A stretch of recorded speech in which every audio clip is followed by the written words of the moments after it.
I'm Dan Couvrette, the publisher of Family Lawyer Magazine and Divorce Magazine. And today I have the pleasure of speaking with Texas family lawyer Brian McNamara. It's part of a series of seminars that I'm doing with top family lawyers across the country to provide information and resources to divorcing people. And today, Brian and I are going to be talking about marital agreements, prenups, and postnups. And Brian has a website called texasprenup.com, which is the reason why we're talking about this subject. Brian has been in practice since 1992, and he is based in Kingwood, Texas. But his marital agreement practice covers all of Texas. So people in Texas can go online to his website, which we'll talk about, and learn more about it there. But we'll get to that in a moment.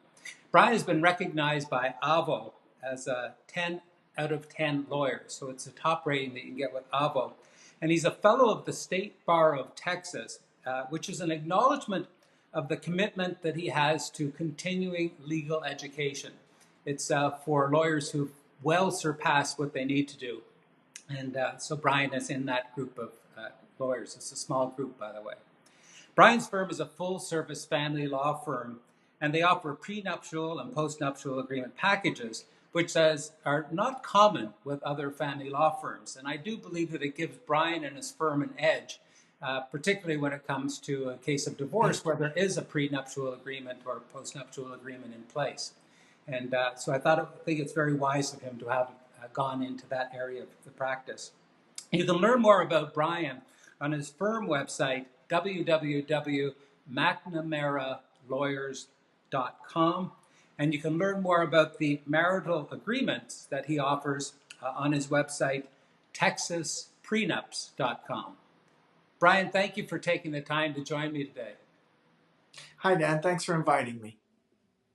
So let's get right to it. What is a marital agreement?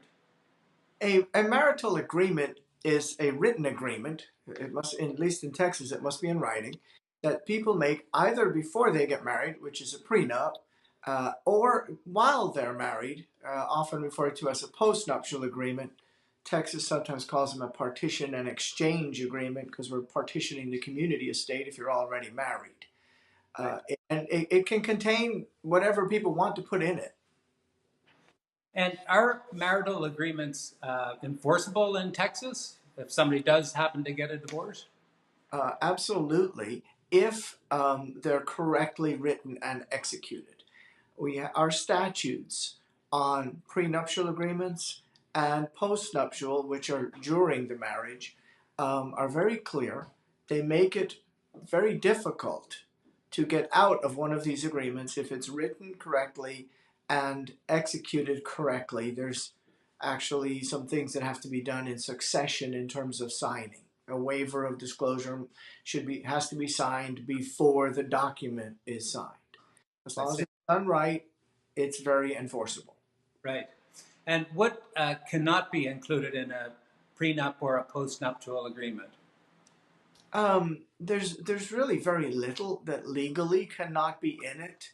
I'll talk in a moment about practically what really shouldn't be, but as far as legally, you cannot limit child support in a Texas marital agreement. You can put a minimum. You can say that someone absolutely will pay for something, college, private school, whatever the case may be, but you cannot put a minimum. And as far as provisions regarding what will happen with children, those are really just evidence of what people thought was best at that time. But decisions about children are made when the decision is made. And what I mean by that is based on those circumstances. So, for example, you could do a prenuptial agreement that says if the parties have children, one of them will have the primary custody and the other will have visitation and pay child support. And, maybe unfortunately years later, they are getting divorced. And that is no longer appropriate. The person that was supposed to have primary custody is a drinking alcoholic who should not be taking care of children at that time, or has developed another substance abuse problem or a mental health issue. Who knows? So those issues are decided under the circumstances that exist at the time of the decision, not in advance. So you can't do that. You cannot limit child support in our state, but you can put a minimum. That's for the children's best interest. You just can't put a cap. Otherwise, you can have whatever you want.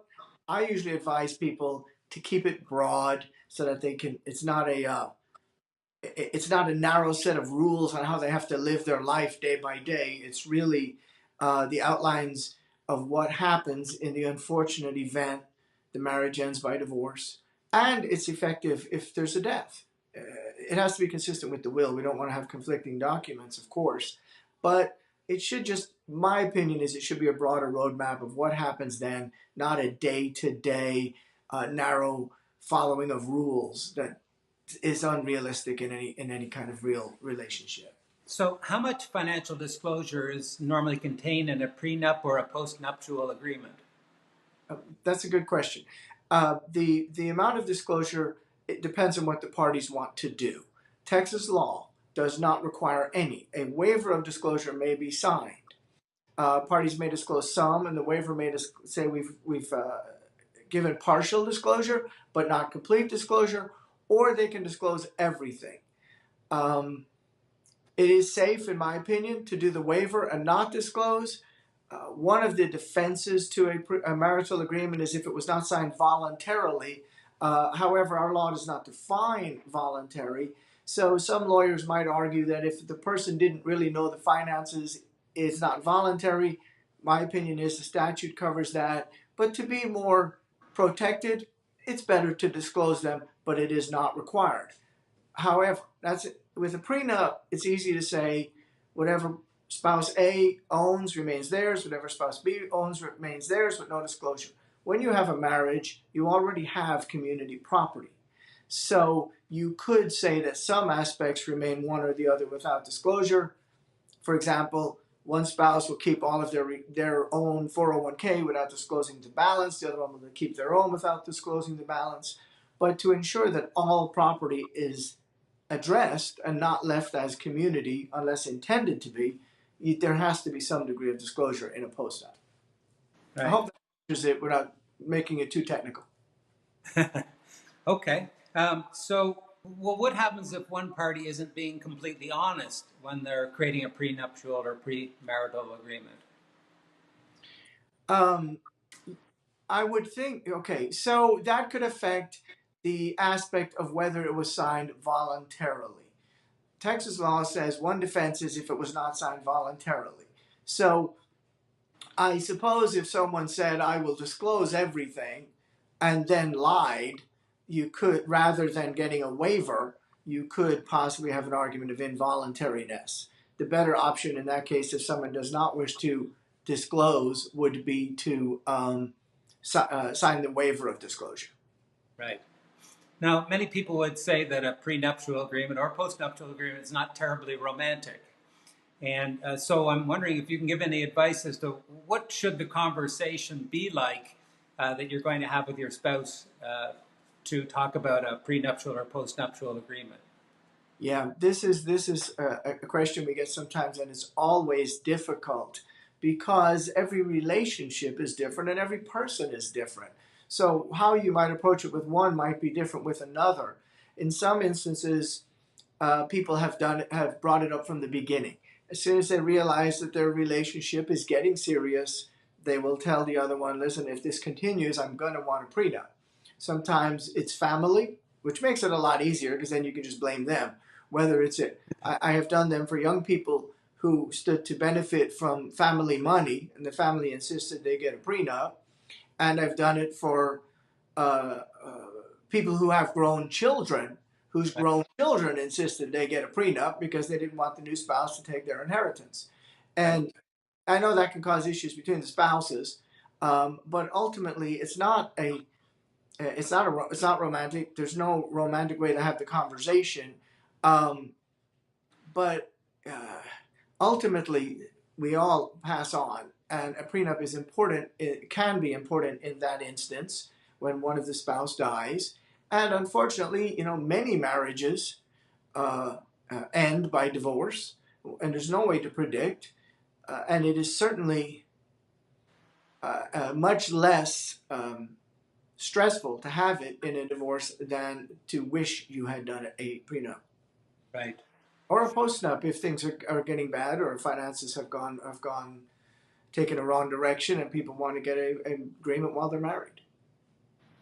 So I kind of have a sense as to why you started creating prenups and postnups, but give it to me in your own words. Why did you start these packages? Why did you launch this website, Texas Prenup, to offer these packages to people?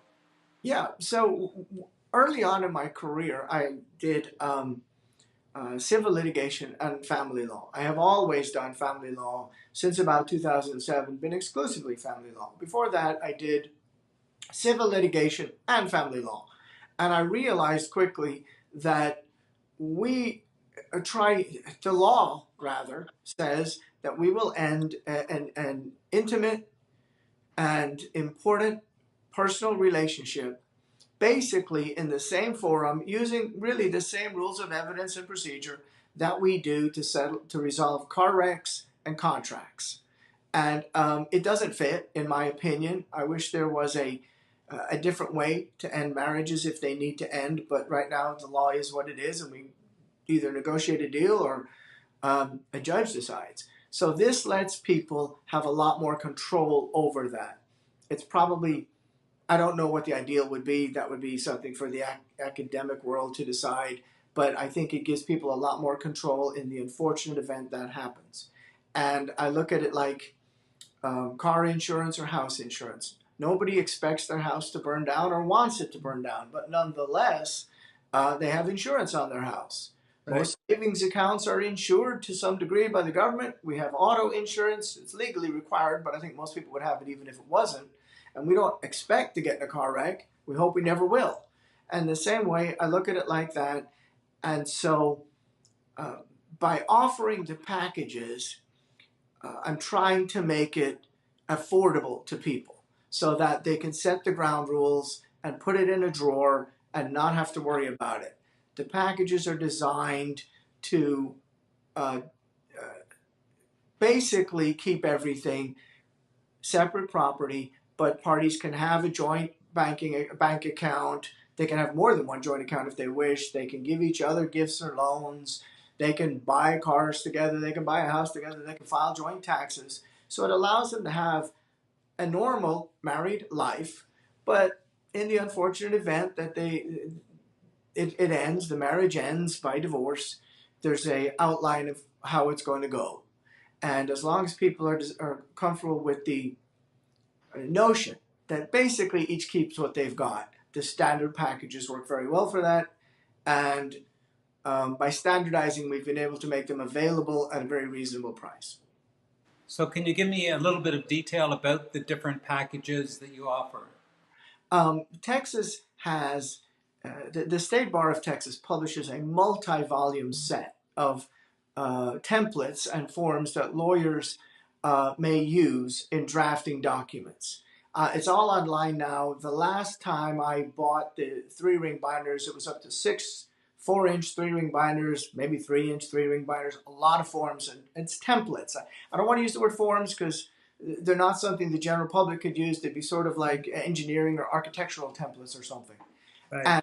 And so what I have done is back in 2006 or 7, I started with those, and I have modified them and added a lot to them according to what people have expressed that they want, and fixed them up to where they are now very excellent packages. They're what judges and lawyers in Texas are used to seeing. Those are the packages that run for the mid-range package that appears on my website. There's 3 levels of package for each, for the prenups and the postnups. The mid-range are the ones that are based on the Texas templates that judges and lawyers are used to seeing. They run about 40 pages for the document. They're extensive. They cover everything. The lower range package accomplishes much the same, but I've written it myself with much simpler language, so it's only about 8 or 10 pages maybe. Simpler language, accomplishes much the same. For those who don't want to spend on the mid-range, it's an alternative. It's just that a judge would have to take a moment to read it. It's not the format and the template they're used to seeing. The Right. third level is what we call the concierge package. With the first two, we send people blank Excel schedules on which they list their own assets and debts. They type them in, they list them themselves. On the postnups, it's very important to get that right because if you leave something off, the standard package says it's owned 50-50. On the concierge package, we complete all the schedules. We work with the client to get all of that done, so it's a complete finished package. We also send a notary to them anywhere in the state of Texas. With the other two, the spouses or fiancés take the packages, find a notary, get it all signed. We will send a notary to them with the package complete and done. If people want to deviate because they want to add something to it, we discuss then what the cost with that would be. We usually start with one of the standard packages and then tell them what it will cost to modify it. And are these packages as good as if you did a custom agreement for the people? Yes, they are for what they do. I mean, I don't want to be immodest, but I think they're better than a lot of the prenups I've seen lawyers write who don't write them every day and have not been refining them for over 10 years, now 15 years maybe. So yes, they are as good for the goal. If the goal is, in the event of divorce, each spouse keeps their own bank accounts in their name, their own retirement, their own real estate, and that if they want to buy a house or they want to give each other gifts or take out a loan together, whatever, they may do so. It works for that. When you get into circumstances where someone's going to say, if we get divorced, one spouse will give the other a sum of money or alimony or payments, those are not included in the standard agreements, and we can add them. And it doesn't cost that much to add them compared to what other lawyers charge for these types of agreements. Right. And many people think of prenuptial and postnuptial agreements as for only the wealthy, but that's not the case with people who are signing up and using your forms, is it?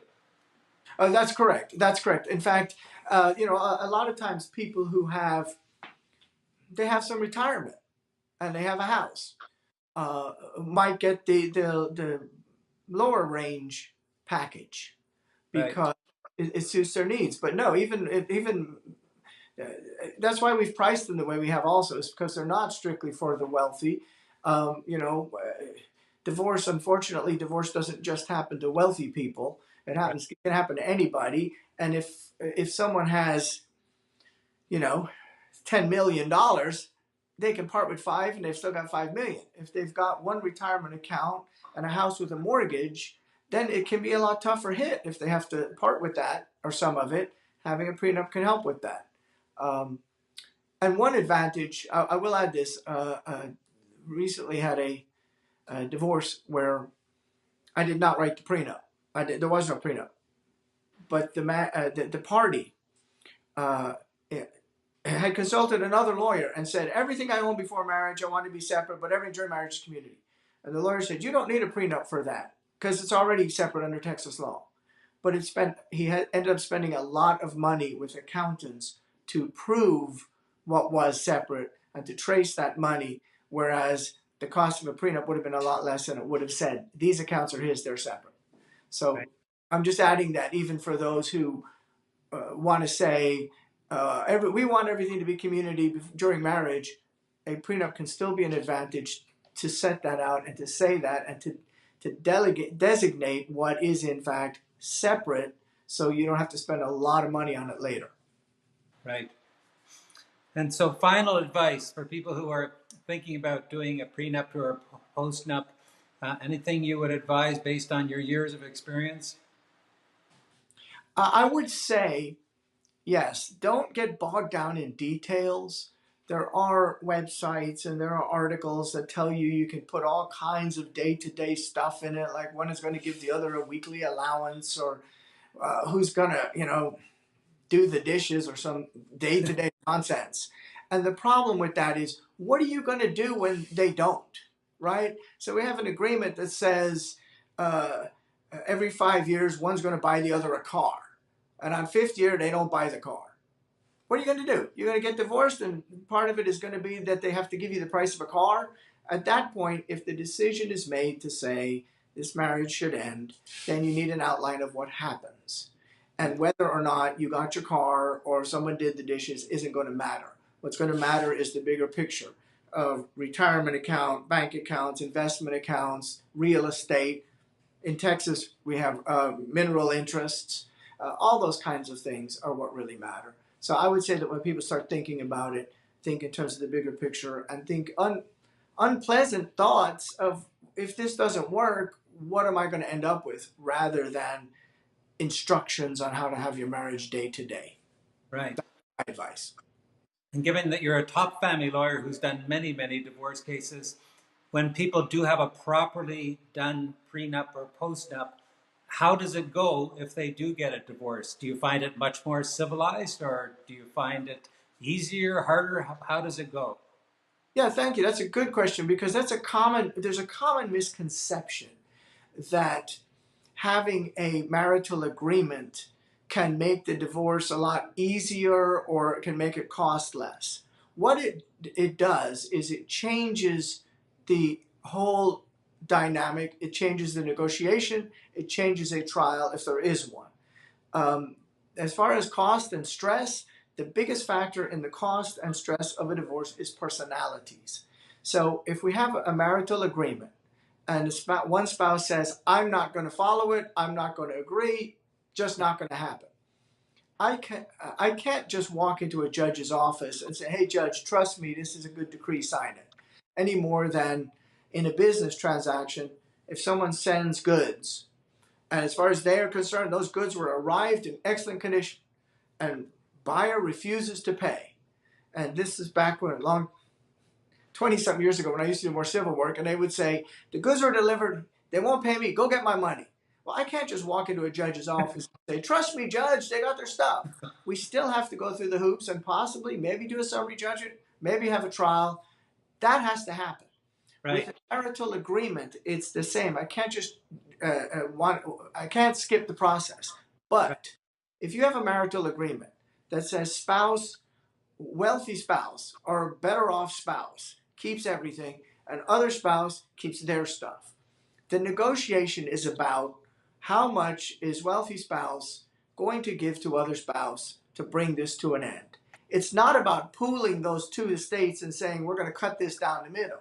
So you could have wealthy spouse who could have a $5 million estate, and instead of saying how much of how close to $2.5 million are you going to give your spouse, now we're talking about, are you going to give them some money to just go away and bring it to an end? It could be 20,000, it could be 30, it could be 40, but it's nowhere near the half the estate. Likewise, in a trial, it's a two-part trial often. The first part is this a valid agreement? If it's valid, okay, we're done. If the judge says it's not, well, there could be an appeal of that. It's rare that they're not, but then it would be like a traditional divorce. But Right. when you have this agreement, the process and the stress and the cost can still be high. But what you're negotiating about, what the trial is about, is a whole lot different amount of money. Right. The foundation you're working from is a completely different foundation. It's based on the agreement, and then you go from there. Correct. It would be like trying to collect money from someone if you had no contract versus if you have a contract. Correct. Right. Got it. Brian, I want to thank you for taking the time today to talk with me. You can learn more about Brian on his firm website, McNamaraLawyers.com. And if you want to learn more about the prenuptial agreements and postnuptial agreements, you can go to his website, TexasPrenup.com, where you'll find lots of information. And also, if you're looking for more information about divorce and how to help yourself through the process, go to divorcemag.com and divorcemums.com. Brian, thank you again for your time. Always a pleasure. Thank you, Dan.